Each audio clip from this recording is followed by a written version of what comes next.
But our screen's not working in front of us. It would be our screen that's not working, wouldn't it? I'm trying to share Bomber's screen, but... Watford win it back.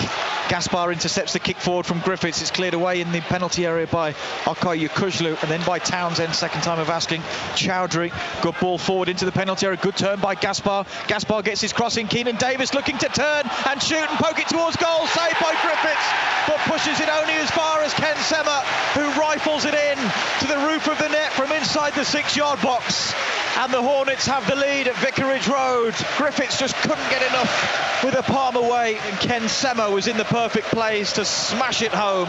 It shows too much to Nathaniel Chalobah. Here is Wallace backwards to O'Shea.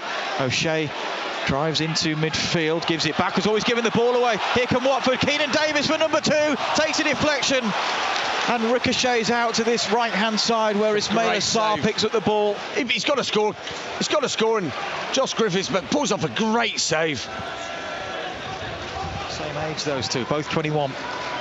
There's Wesley Hoot. He's giving it straight to Jed Wallace. Wallace tries to run at the Dutchman, goes through his legs. Wallace is away. Thomas Asante in the box. Swift lurks on the edge of it. It's pulled back towards Swift. And it's a good save by Bachmann, who punches it straight back to Wallace, who gets the cross in. It hits the back of Conor and ricochets out for a corner. Great work from Jed Wallace on this near touchline. Pulled it back to John Swift on the edge of the box. Very similar to the goal that Albion scored up at Middlesbrough on the opening day. This time he catches the ball, sweet as a nut. Got to credit the goalkeeper for a good save, but great work from Wallace down the right-hand side. It will be Swift to take the corner.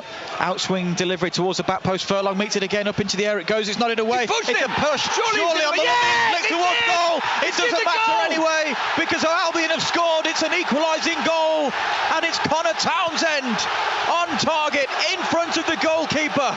All it needed was a little nick. And Albion, who could have been on level terms a minute ago, then could have had a penalty, are now back at 1-1. And it's Conor Townsend, the goal scorer. Well, it don't matter how you get him, Jez. It's a great ball in. I think it's Yukuzlu that wins the first header. It then bobbles about a bit. And Conor Townsend picks it. You've got to say it's deserved. We've started this second half very, very well. Great substitutions. He's going to take all the credit, the gaffer, and rightly so. What a game, 1-1. Passed him more so his shoulder really than his head.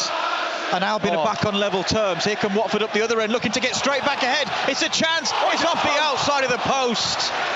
Wow. Albion lost the ball in the centre of the pitch.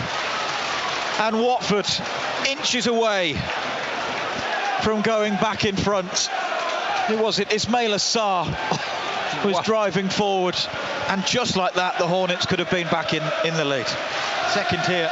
Two in 2 months for Conor Townsend. How important can that goal be? That might be one of the most important goals of his away career. Down the left, set free by the goal scorer Townsend. Dean Garner into the penalty area. Cross comes in. It's towards goal, and it's pushed away at the near post by Bachmann. Come off his shoulder. Thomas Asante looking to score there at the near post. I'm sure that's hit his shoulder, may even hit an arm. Watford is certainly protesting that towards the referee. He's thrown an arm at it, I'm sure he has. Pedro receives it off Conor, 30 yards away from goal, drives to the left-hand side of the pitch. Morris's cross, headed away, comes to the edge of the penalty area. Conor tries to put his towards goal.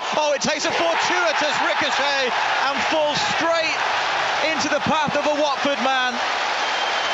And it's converted from close range. Albion have got themselves back on level terms once tonight. Can they do it again? Yeah, I'm sure they can. It's Bachmann. It's a loose pass. Malumbi picks it up and rolls it through. Jed Wallace! Yes! Get in there! there! 2-2. It's a goal gifted to Jed Wallace by the Hornets. Malumbi plays it into the winger's path, and Wallace places the ball beyond Bachmann. And the Baggies deservedly are back on level terms. It's 2-2 at Vicarage Road. Well, you've got to credit Jason Malumbi here. He plays, the ball comes into him. I don't quite know what it is he does. It's like a little back flick into Wallace, and I'm screaming for him to hit the ball, Ches, because he's got the Watford defender coming in on him, and he times it to perfection. And as fortuitous as their goal was, I think, a high press there, we've deserved that. We really have deserved that, because we're back in this game. We were breaking. Could he roll it into DK? Oh, what a ball. It's a good ball into the penalty area. John Swift on the left-hand side of the box pulls it back. Dean Garner looking to find Malumbi on the edge. It's a crucial interception from a Watford midfielder, and now they can get forward, and now they've got players over. Here's Keenan Davis, tries to find Ismaila Sarr. Here's Sarr into the box. Sarr trying to cross it. It hits Eric Peters and ricochets straight back to Ismaila Sarr. Just outside the right of the penalty area, driving into it now, pulls it backwards. Here is a striker. Goal! Takes a deflection and goes in. Oh my word, Andy, it's another fortuitous one for Watford. And they're back in front for a third time tonight. It's an own goal. It's Watford 3, Albion 2. Incredible. Well, the game is open, and you know, Watford break there and you expect Sarr to do better.